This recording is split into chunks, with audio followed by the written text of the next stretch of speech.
Welcome to the Business with Beers podcast. This is the place where we help entrepreneurs expand their business, build their wealth, and generate passive income. I'm your host, Brian Beers, an entrepreneur who's on a mission to inspire growth from everyone around me. Remember that you need to take the actions others won't, and you can live the life that others don't.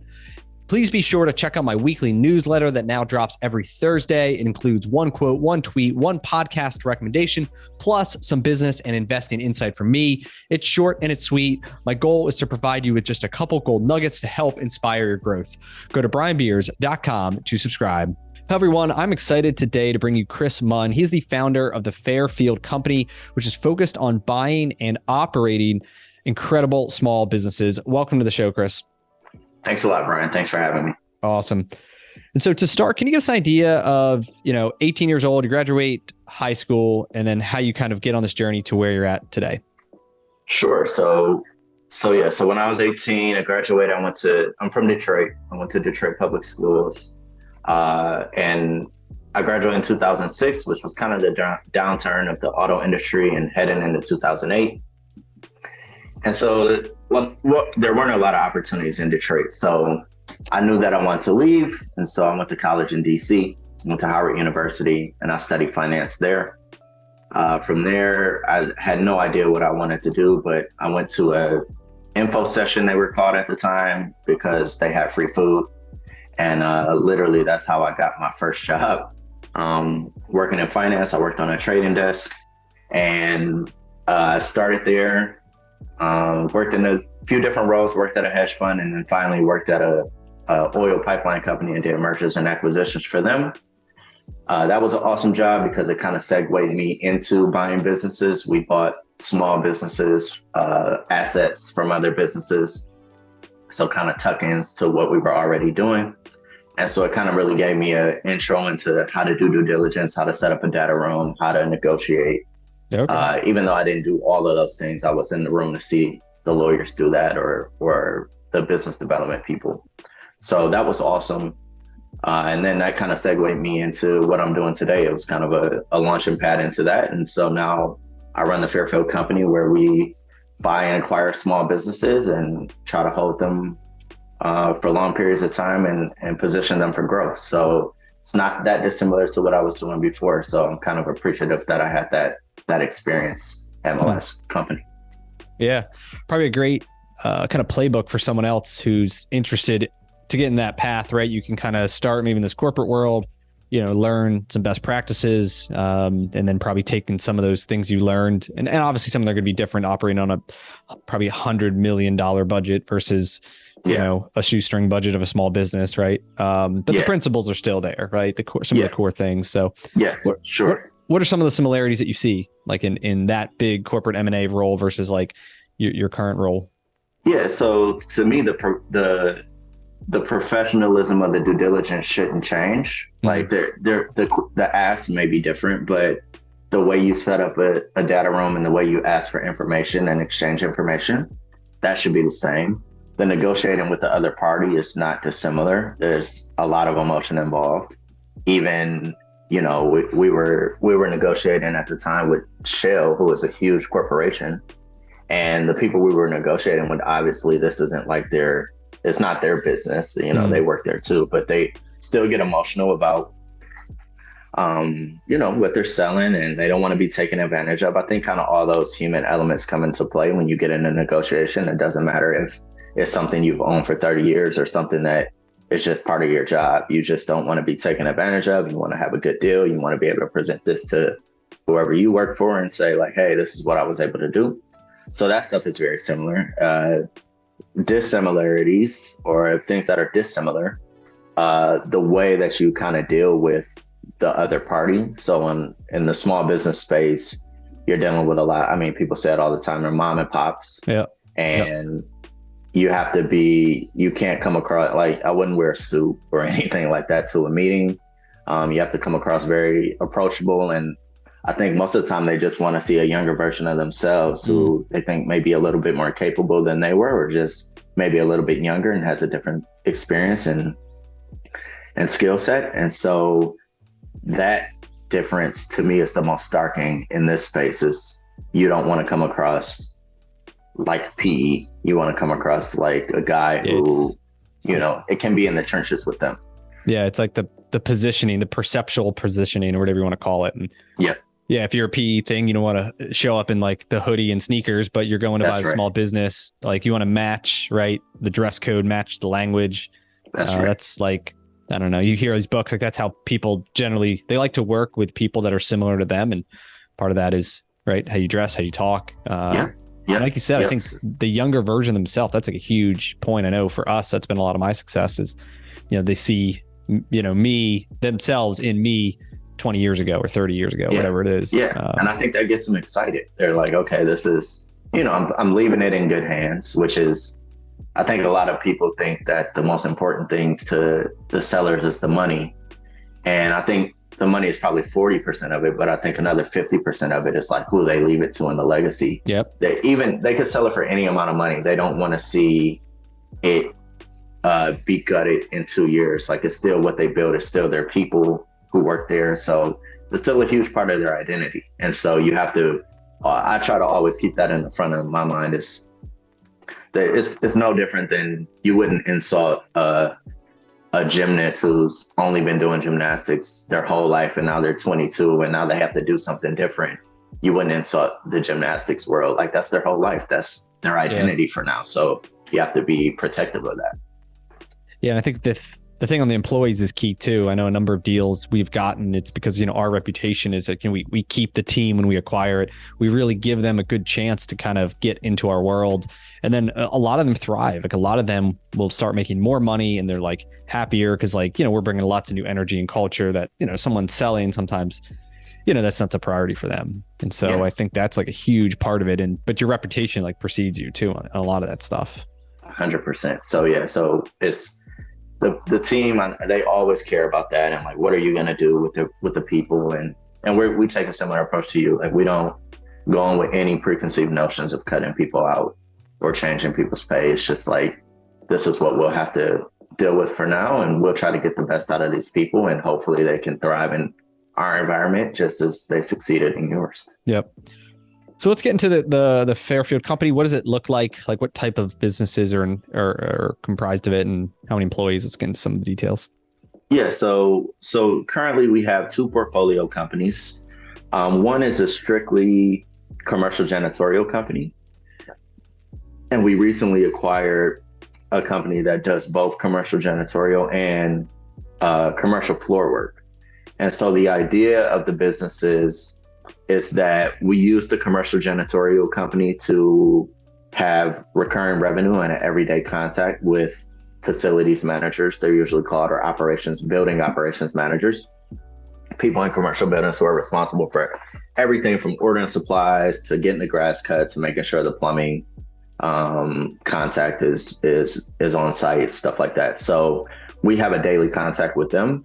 And through that daily contact, we're now able to kind of upsell the floor work, which is a lot higher margin than our commercial cleaning. So we have two companies now. We're looking for companies in the same space. We're all in Central Florida, West Central Florida, the Tampa area. Okay. And that's where we've been looking and acquiring at the time. We like Florida. It's a big growing market.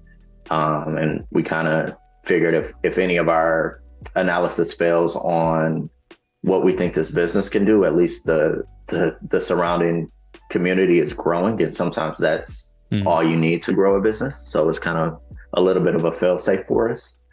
And so we're currently looking, and we bought the first business in 2020 and we bought the second business in August. So took a little bit of time. COVID kind of was a bit of a road bump for us. Yep.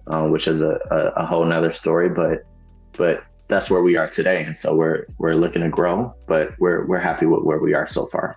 Okay. And what's like in the I guess start of the janitorial business, you get them as a funnel, starts at the top, right? With regular maintenance cleaning. What are typically some of your customers? What type of customers? So we have baseball stadiums, we have hospitals or clinics type facilities. We have some schools, we have fitness centers, kind of all around the gamut. We kind of do everything. Per, like you go to a fitness center, I assume you're like I don't know, wiping down equipment to cleaning locker rooms, like versus a school? Is it more just like cleaning hallways and bathrooms and like? Yep. And so for some accounts, we have people there during the day. And so like at a fitness center, we may have someone there during the day who wipes down equipment and, cleans the bathrooms and the locker rooms during the day. But most of our accounts, we have people that go in at night after hours and clean up. Like in the schools, we just have people going after hours and clean up. And then we use the information that we get from those cleans to say, hey, we go in and kind of upsell, like, hey, your floors haven't been done in 3 months. It's time to do them. Some people we have on a schedule. We just say, hey, let's agree to the schedule and we'll do it. And some people we have to continually upsell to get the work done. But either way, we enjoy that we have someone there that goes every day who could tell us like, hey, their floors, they got a lot of traffic. It looks really bad. Yeah.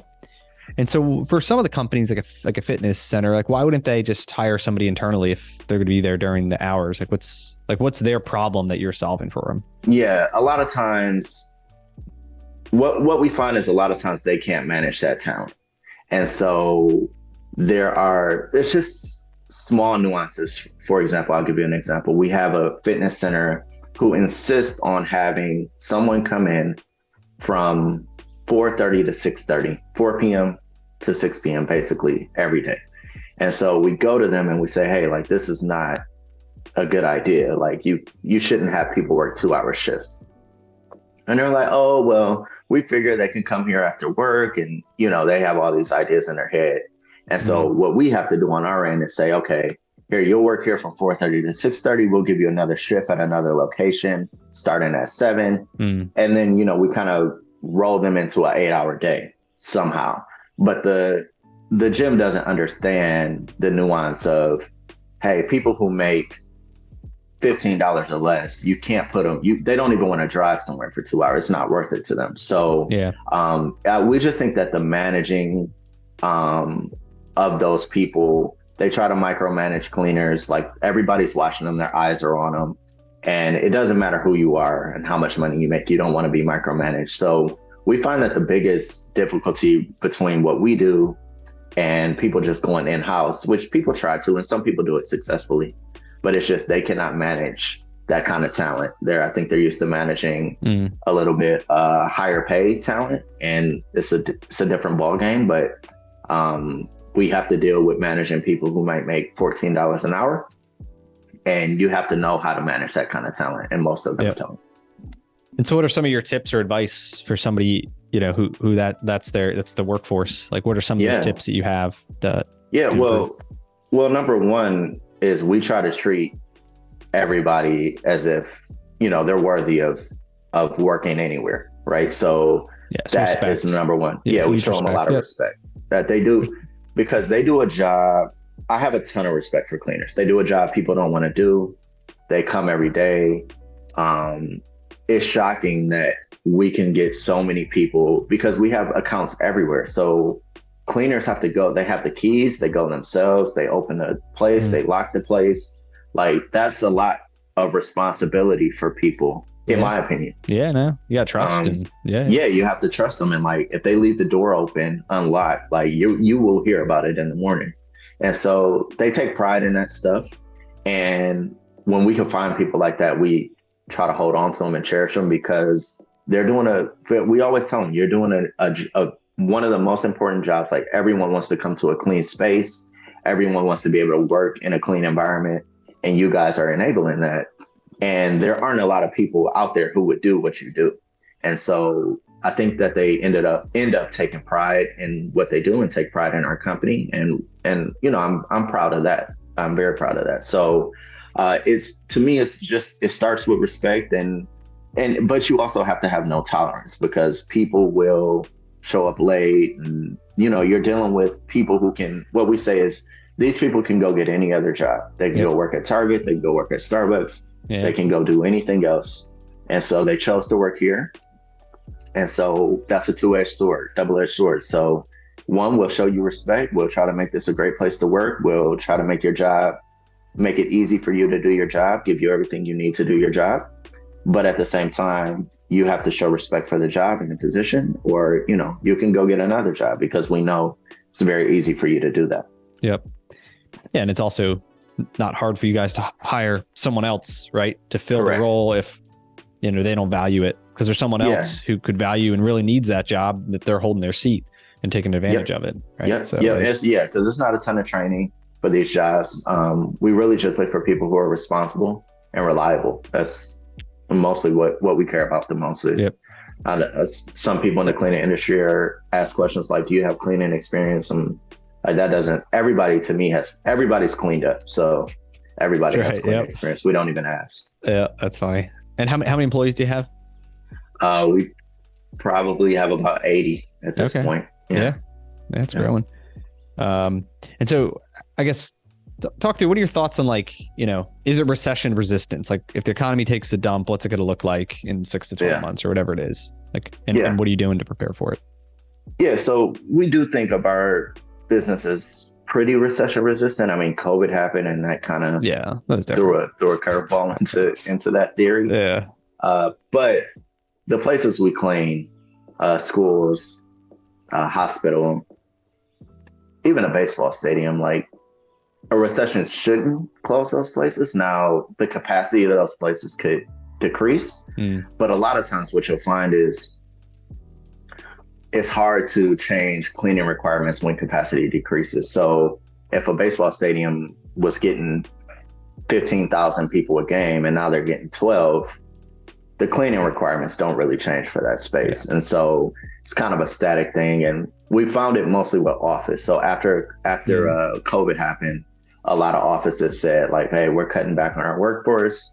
And what we've explained to a lot of women they've had to understand is, hey, unless you have all your employees on one floor and just one floor that you say we don't have to clean, it's almost impossible for you to get a reduction on your cleaning costs, because it's too what are you gonna vacuum half the carpet? Exactly. Like, hey, go in this office, don't go in this office, go in this office, don't go in this office. This person might be in today because they're hybrid. It doesn't work. So what we found is it's pretty recession resistant, but I mean, you know, things will come up and people will change. People will try to go in-house when they do that. But what we find is, as long as you continue to provide the good service, this has happened before. People take it in-house. 6 months later, they're calling us because they're struggling. They can't manage it. It only takes 2 or 3 days of bad cleaning in a row before you're ready to say, like, hey, I need to make a change. What are they paying you guys on average, or how do you bill it? Like, project based? we usually bill per square foot, and it kind of depends on the space. So like an office building is a little bit different than a school. Like, to clean the floor in a school, we take like a big machine that you're right behind the auto scrubber. And that's a little bit easier to clean. In an office building, we have to actually go and vacuum around. And maybe in like a clinic, it's not wide enough or big enough to use the machine. So we'll have to mop. So it kind of just depends on what we have to do. And so prices can range. I mean, they can vary. They can quadruple depending on the size of the space. It really kind of just depends. We actually do, I know you're in the car biz. We actually do some car dealerships as well. Those places can get filthy. So you do the shops too? Yeah, we do the shops. The shop space, yeah. Yeah, the shops are, and if we miss a day in the shop, like, we hear immediately. Like an office building, we miss a day, they might not notice. Yeah, the offices shops are pretty clean, but the shop is like, it's like, hey, you guys didn't clean yesterday. So the price really varies. It could be anywhere from 4 cents a square foot up to 12 cents a square foot. It just depends on. And that's billed monthly, weekly? Monthly. Yeah, we bill monthly. Okay, cool. And what's some of the competitive advantages of, like, I don't know, your business versus, I don't know, the Jan Pro or whatever, like, the big major brand is? Yeah. So what you'll find a lot in the space is that there are, because the labor force and the type of workers that you're dealing with always don't speak English. And even sometimes the owners of the business don't speak English. What you'll find is that there are some companies that just go out and acquire contracts. And then there are some companies that only just clean. And so the way they connect them is some companies will go out and acquire a contract, and then they'll subcontract to those people who don't speak great English or don't have the skills to go out and acquire the contracts.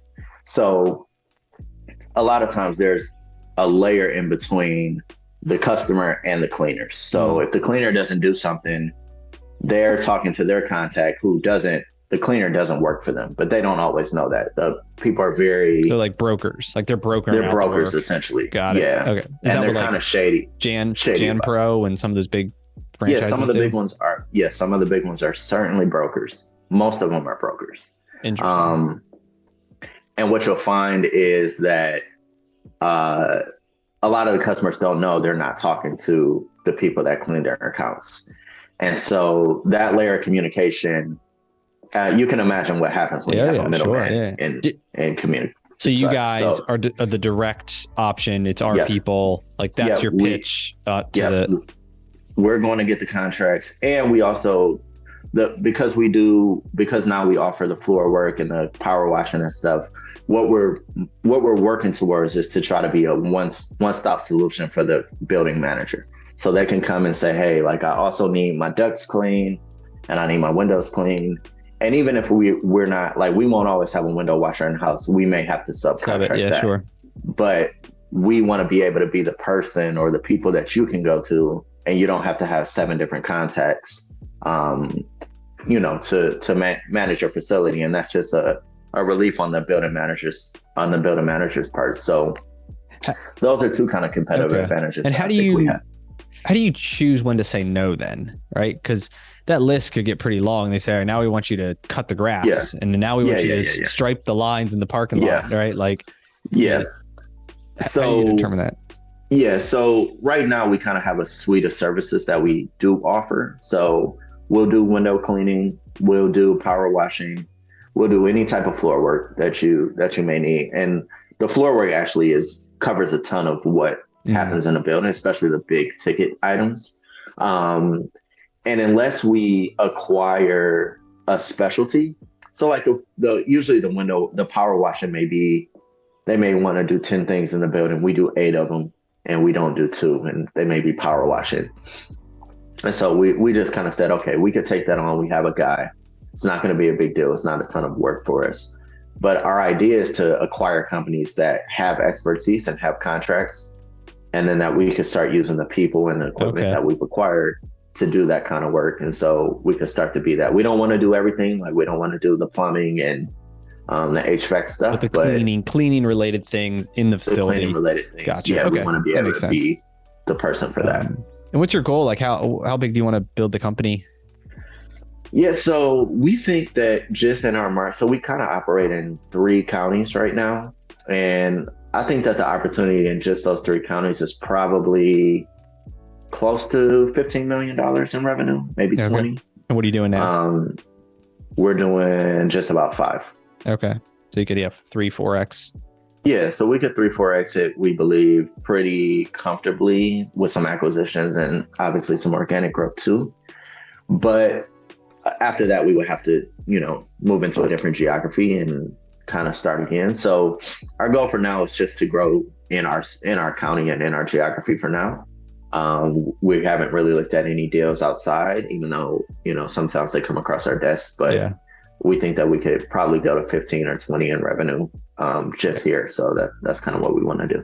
Yeah, because it's a lot more profitable for you guys to like build out the routes, right? That cleaner goes 2 hours here, 2 hours there, and like build out the route for them rather than, a light route. They're not making the money. Then there's turnover, there's retraining, there's all this stuff. So like, you got it. I would, and like marketing and I don't know, all this stuff. So I think it's a good. The density is just a huge advantage. Saves a ton of money. All your cars can dispatch from the same. Like our floor work guys, they have to take our vehicles, so they can all dispatch from the same location. And now we do service all of Florida. Like we're in all of Florida, so the guys will drive down to Miami, and drive up. But those are big jobs that are worth it, and we put them up in hotel rooms and that kind of stuff. But we couldn't send somebody to do regular nightly cleaning an hour away or 2 hours away. It wouldn't be worth it. And the floor specific work, you mentioned this before we had a call, but it was like redoing a basketball floor. Is it like stripping tile, like and resealing, like that kind of like big project, the whole space, something like that? Yep. So we'll redo your recoat your basketball floor. Like I just saw a quote that came through today for a fitness club, and is recoding all 5 of their racquetball courts. And those jobs can be, Okay. Yeah. you Like, know, you could get a $25,000 job. how do you get And the your Heat? labor. How do you get the Miami Heat basketball I know court? that would be sweet. That would be sweet. I'm sure we can get some good money for that. But yeah, it's those are big jobs, and you know, it certainly pays to have the guys do it, and Yeah. and our costs on those jobs are under 50%, so they're really good margin jobs. Yeah, that's awesome. Yeah. So shifting topics, you know, one of the things I think that you do is really cool is, you know, you're active on Twitter, and then you have this coffee Fridays, I think it is. So you open your calendar up that anybody can book, you know, a call with you on a Friday and have a chat for a half hour. So talk to me about kind of why did you do that to begin with? And then next is kind of like, I'd like to hear some stories of some people maybe that you've kind of like helped kind of along the way. Yeah, sure. So the reason I think I started that is because I mean, I didn't go into my background too much, but like, what's the best way to put this? So going to Detroit public schools is like not a great school system, but I was lucky enough. I was in a good house. I had good parents who instilled some values, but even still in that, you don't have a lot of examples of any type of success outside of like doctors and lawyers. Like that was kind of the epitome of, oh, you can be a doctor, you can be a lawyer, but you don't know any small business people, and you don't know any people that make movies or in the arts or stuff like that. Like that stuff just doesn't exist. And so it became very important to me as I got older to try to not be an example, but be someone people could reach out to if they ever had questions about something that they had no clue about. And so that's a part of the reason I write on Twitter. It's like, hey, this exists, this world of buying businesses, it exists. Everything isn't investment banking and startups. Like there's a whole nother world here. And I try to be a resource to people if they ever want to learn more about that. So that's kind of why I do my Fridays. And it's something that me and my wife are passionate about. She grew up similar to how I did, and now she's a photographer. So she's in the arts, and like she knew no one who was in the arts when she grew up. So just having somebody to reach out, and she helps a ton of people learn more about the creative and the art space. So that's really important to me. And through doing it, I've been doing it maybe 4 or 5 months now, maybe 6 months. I've met some amazing people. You meet people who are just like, I don't know anything about search and buying businesses. And so it's cool to talk to them about the opportunity that exists and some of the challenges that they may face. And then I've talked to people who called me and they were like, I'm kind of interested in search, and now they've done deals. And so that part is awesome. And, you know, I still talk to them and reach out to them, check in, see how their deal is going. But it's awesome to be able to be a resource to people, and even things like your podcast. I'm sure you've heard it. It helps people, and people get a ton of information from just all the free stuff that we put out. And that to me is rewarding enough because, well, I mean, you know, 10 years ago, none of this stuff existed. I know. Right? There were no podcasts. 3 years ago, like 3 years ago, there were no podcasts about businesses or rolling up franchises or any of that stuff. And sometimes all it takes is knowing that someone else has done it, right? Like knowing that Brian can roll up franchises proves that it can be done. And so then, it starts to be a option in your arsenal of like, hey, where do I want to take this? And rolling up franchises may be attractive to people. Yep. Yeah, that's perfectly said. I've known from, I'm in a group called GoBundance. It's like a mastermind of other, guys and of similar kind of like, status and net worth and stuff. But even in there, you see like they achieve these amazing things, and you ask yourself, like, if they can do it, why not me? Yeah. But then a lot of times when you're in these groups or you can kind of build these communities, it's, people are more than willing to help each other, because like, just like buying the business, they see themselves in you. Like same thing, the guys who are a couple steps ahead of me, want to help me, like throw the rope down and help me up. And then, I want to do the same to other people. And that's kind of the point of the podcast and just getting out there. It's just letting people that is like hearing the stories, and the stories is what inspires people to spark the interest, to then lead them down this path, to then connect with more people and like just see all the things that are possible. And like you said, no, you don't know something until you see someone else doing it. And like, that's right. And you can read That's the books and you can see the YouTube videos and all this stuff, but like, I don't know, you talk to somebody, you actually, it feels more real, 100%. And you just ask, why not me? Like, if they can do it, I can do it. Like, it's not, there's no magic thing here. It's just hard work. No. And like, and then you realize that like Brian or Chris it's just a guy, right? Like, it's not, they don't have any magical powers. Like, they just, dedicated their time to something and it, you stick at it and it can work. And so there's always back and forth on Twitter. I think, what I try to do is exactly what you did or what you described. It's just to say like, hey, this is possible. I'm not saying it's a magic bullet because obviously, well, nothing is, so you shouldn't believe that anyway. But it's possible. And 10 years ago, I didn't know it was possible. So I'm sure someone has read my tweets and now it's a possibility to them, even if they don't pursue it, just to know that it's possible. Or like my little cousins who they know like, oh, doing this is a possibility. Or like my wife, like being a photographer is you can make a living. Because people, when I was growing up, the arts was like, don't do it. You'll never make any money. It's a hobby. Yeah, it's a hobby. And like my wife has proved that that's not true. And so for her, because she has a cousin interested in photography and now, it can be real to her. So that part is just awesome. Yeah, I think that's the most exciting part about being on like Twitter and just like being in this environment is all that. And there's all these different paths. Like you have your path, I have my path. There's other guys who are doing real estate and other guys doing whatever.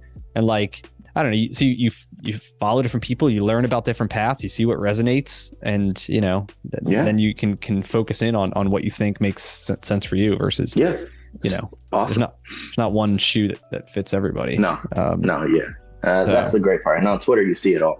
Like, it's guys doing everything. But it's cool what you do. Obviously, that's how we first connected, was on one of those calls. So I appreciate that, and you've inspired me. I'm considering. I'm trying to find the time on my calendar that it can be like a recurring thing. Because I think I used to do 2 hours, 30-minute blocks.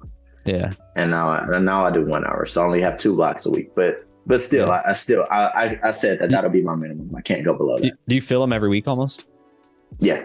They're almost always filled. Is it always last minute, or is it kind of you got them booked out a little while? No, sometimes people book them out. Like, I only have it open like 2 weeks in advance, maybe 3 weeks in advance where you can book it. But a lot of times they're like 2 weeks out, they'll get booked. So, or if I ever tweet about it or somebody else tweets about it, like as soon as this podcast comes out and people, and then boom, everyone's I'll see like boom, Chris's schedule's filled up. Yep. Cool. Awesome. Well, I appreciate, you spending some time with me and sharing your story. I think it's obviously pretty inspirational. You kind of built, come from where you are and you build this awesome business and, employing a lot of people. I mean, you get to 4X, you'll be employing like 300 people, providing an awesome, stable job in the good work environment. And like, there's a lot of parts that's like giving back to the community too, in the neighborhoods you're in. So I think that's all awesome. And so people can connect with you. Obviously they can follow you on Twitter. What's your handle? Chris X Munn, Munn. So most of them, I pretty much write exclusively on Twitter. So if you want to find me, you can reach me there or DM me. I'll try to respond.